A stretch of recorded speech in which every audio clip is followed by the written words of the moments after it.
नमस्कार। Kidney health को बर्बाद कर देती हैं ये 5 आदतें। आजकल हम लगातार देखते जा रहे हैं कि किडनी से रिलेटेड समस्याएं दिन प्रतिदिन बढ़ती चली जा रही हैं। क्रिएटिनिन बढ़ रहा है, यूरिया बढ़ रहा है, पैरों में सूजन आ गई, डायलिसिस कराने के लिए कह रहे हैं लोग। क्यों बढ़ रहा है, क्या कारण है, क्या गड़बड़ियां हो रही हैं, ये 5 आदतें आज हम समझेंगे। ये आदतें अगर सुधार ली जाएं तो किडनी की हेल्थ बहुत अच्छे तरीके से मेंटेन होना चालू हो जाएगी।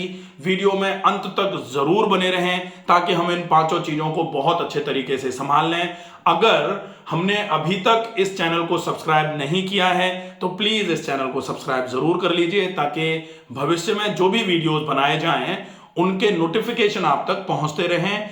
हम बीमारियों को प्राकृतिक तरीके से कैसे ठीक कर सकते हैं घर में रहते हुए, या फिर प्राकृतिक नियमों का पालन सीखने के लिए आप कहीं भी प्राकृतिक चिकित्सालय में जाकर के सीख कर आके घर में लगातार फॉलो करके किस तरीके से अपनी छोटी से छोटी बीमारी से लेकर के बड़ी से बड़ी बीमारी का पूरे तरीके से इलाज कर सकते हैं। इन विषयों पर हम वीडियोस बनाते हैं, तो प्लीज वीडियो को लाइक करें। अगर आपको कोई चीज समझ में नहीं आती है तो कमेंट बॉक्स में पूछ लें। और एक बार पुनः कह रहा हूं, प्लीज अगर आपने चैनल को सब्सक्राइब नहीं किया है तो सब्सक्राइब जरूर कर लीजिए। 5 आदतों में किडनी के लिए सबसे पहली खराब आदत जो है वो है बहुत अधिक नमक का सेवन। अगर नमक का ज्यादा उपयोग किया जाएगा तो डेफिनेटली नमक का ज्यादा उपयोग आपके शरीर में बीपी को बढ़ाने का काम करेगा। और नमक अगर ज्यादा लिया जाएगा, बीपी आपका बढ़ा हुआ रहेगा, बढ़े हुए बीपी की वजह से किडनी पे प्रेशर जाएगा और धीरे धीरे करके किडनी की हेल्थ खराब होना चालू हो जाएगी। इसलिए नमक का उपयोग ज्यादा ना किया जाए। और अगर आप चाहें तो नमक जो सादा आप घर में उपयोग में लेते हैं इसकी जगह सेंधा नमक का उपयोग करना शुरू कर दिया जाए। स्पेशली वो लोग जो डायबिटीज के पेशेंट हैं उनको किडनी की बीमारी होने का खतरा ज्यादा मंडराता रहता है उनके सिर पर, इसलिए उनको तो इस बात का विशेष ध्यान रखना आज से ही शुरू कर देना चाहिए कि नमक का उपयोग कम हो। और जो ले रहे हैं उसमें भी सैंधव नमक जिसको बोला जाता है, हिमालयन पिंक सॉल्ट जिसको बोला जाता है, उसका उपयोग करना शुरू कर दिया जाए। दूसरे नंबर पर आता है पानी की कमी। अगर आपकी किडनी अभी ठीक है, ईश्वर का ये मान लीजिए आपको वरदान है कि आप पानी पी सकते हैं। आप उन लोगों से पूछो जिनको ये कह दिया जाता है कि पूरे दिन में सिर्फ 700 ml पानी पीना है, जिनका क्रिएटिनिन 9 हो गया, 10 हो गया, 11 हो गया, उसके बाद उनको उनकी किडनी बिल्कुल भी फिल्टर नहीं कर पा रही, पैरों में सूजन आ गई है, पेट में पानी भरना चालू हो गया है। फिर कहा जाता है कि आप सिर्फ मुंह को गीला करने के लिए मुंह में पानी भरो और थूक दो, यहां तक की नौबत आना चालू हो जाती है। इसलिए प्लीज अगर आप अभी इतने सौभाग्यशाली हैं कि आपकी किडनी ठीक है, आपके पेट में पानी नहीं है, तो पानी की कमी अगर आप रख रहे हैं पूरे दिन में, आजकल देखा जा रहा है लोगों से पूछो कितना पानी पीते हैं, 2-3 ग्लास पूरे दिन में पी लेते हैं। तो 2-3 ग्लास पानी, आप अभी पानी की मात्रा ज्यादा पीने के लायक हैं। प्लीज ज्यादा पानी पीना शुरू कर दीजिए, क्योंकि पानी की ज्यादा मात्रा, ज्यादा मतलब पर्याप्त मात्रा में पानी पीना आपके शरीर के लिए शोधन का काम भी करता है। आपके शरीर में से टॉक्सिन्स को हटाने का काम पानी करता है। जब नालियां चौक हो जाती हैं तो बाल्टी भर के पानी फेंकते हो आप नाली में, नाली की चौकेज खुल जाती है तो आपकी आंत्र नाल, जिसको आप आंतें कहते हैं, उसमें अगर कोई खराबी आए, उसमें अगर आपके कोई चौकेज आए, कब्ज रहे, गैस बने, मल फंस रहा है, बदबू आ रही है गैस के साथ में, तो उनके लिए पानी ज्यादा मात्रा में पीना आपके लिए कितना अच्छा उपचार है।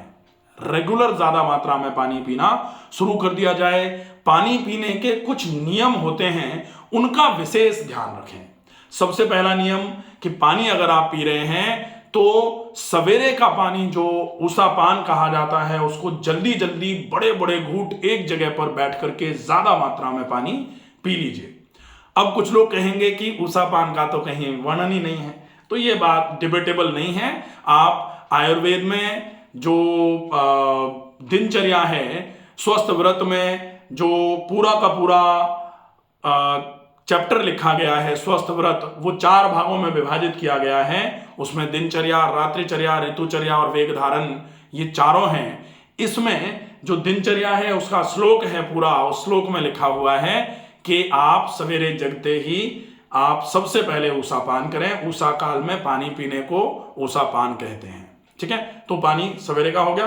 बाकी पूरे दिन में थोड़ा थोड़ा करके, घूट घूट करके ज्यादा बार पानी आपको पीना है। कहा जाता है कि अगर आप भोजन के पचने के बाद पानी पिएंगे तो ये पानी आपके लिए कहा जाता है अजीर्णे भैषजम वारी। अजीर्ण की अवस्था में, अजीर्ण मतलब भोजन अगर पचा नहीं है, पेट में भारीपन आ रहा है, ऐसे समय में अगर आप पानी पिएंगे तो ये भैषज का काम करेगा, औषधि का काम करेगा। जीर्णे वारी बलप्रदम, भोजन के पचने के बाद अगर आप पानी पिएंगे तो वो आपको बल प्रदायक का काम करेगा।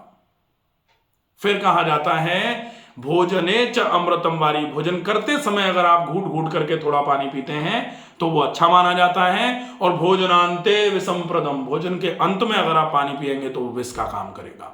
आपको इतना ध्यान रखना है। रात को भी ज्यादा पानी ना पिए, क्योंकि रात को अगर ज्यादा पानी पिएंगे तो बार बार आपको खड़े होना पड़ेगा, यूरिन जाना पड़ेगा। पानी से रिलेटेड दूसरी चीज हो गई, पानी से रिलेटेड सारी चीजें समझ में आ गई। अब तीसरा है हाई प्रोटीन डाइट।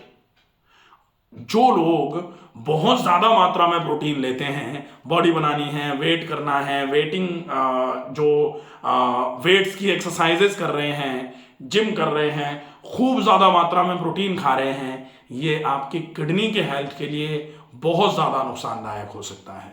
इसलिए आपको अगर हाई प्रोटीन डाइट लेनी है तो फाइबर बहुत ज्यादा मात्रा में लेना पड़ेगा, पानी बहुत ज्यादा मात्रा में लेना पड़ेगा और बहुत सारी एक्सरसाइजेस करनी पड़ेंगी, तो वो हाई प्रोटीन डाइट आप डाइजेस्ट कर पाएंगे, तब वो आपके काम की रहेगी। अदरवाइज वो हाई प्रोटीन डाइट आपको बड़ा नुकसान कर सकती है, ठीक है। चौथा है use of pain killers.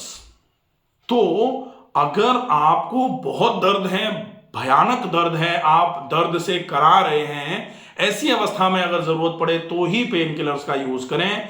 Otherwise pain killers आप कहीं भी जाके देखेंगे, side effect of pain killer तो नेफ्रोटॉक्सिक बोला जाता है। नेफ्रोटॉक्सिक का मतलब है किडनी के लिए जहर का काम करने वाली दवाइयां। तो किडनी के लिए जहर का काम करेंगी तो किडनी की हेल्थ को तो बर्बाद कर ही रही हैं। तो किडनी की हेल्थ खराब करने का काम करती हैं पेन किलर्स। इसलिए कोशिश करें कम से कम पेन किलर्स का यूज करना पड़े आपको। आप दर्द अगर बहुत ज्यादा है तो किसी भी भांति, किसी दूसरे तरीके से सिकाई कर लो। दर्द अलग अलग प्रकार के होते हैं, जोड़ों का दर्द है, मांसपेशियों का दर्द है, जकड़न का दर्द है, चोट का दर्द है, एक्यूट स्प्रेन का दर्द है। तो हर दर्द का अलग उपचार है, उसके हिसाब से और उपचार ले लिए जाएं। पेन किलर्स को जितना अवॉइड कर दिया जाए उतना ज्यादा अच्छा है। और अंत में अल्कोहल और स्मोकिंग, ये दो चीजें भी किडनी की हेल्थ के लिए बहुत ज्यादा नुकसानदायक होती हैं। तो इनको अगर आप कर रहे हैं प्लीज आज से ही क्विट कर दें। अदरवाइज मैंने कई लोग ऐसे देखे हैं जिनका क्रिएटिनिन 11, 12, 13, 14, 15, 16 तक क्रिएटिनिन वाले पेशेंट्स हमारे पास आते हैं। और 16 क्रिएटिनिन का पेशेंट अगर आ रहा है तो डेफिनेटली उन्होंने बहुत ज्यादा लापरवाही करी है और आज की स्थिति भी उनकी ऐसी है। अब ये मान लो कि उनको डायलिसिस इंस्टेंट करानी पड़ती है और डायलिसिस कराने के बाद फिर अगर वो थोड़ा बहुत अच्छा फॉलोअप करते हैं तो उनको आराम होना चालू होता है। अदरवाइज 5, 6, 7, 8 तक क्रिएटिनिन अगर है तो अगर अच्छा फॉलोअप किया जाए तो इस क्रिएटिनिन को नॉर्मल लाया जा सकता है।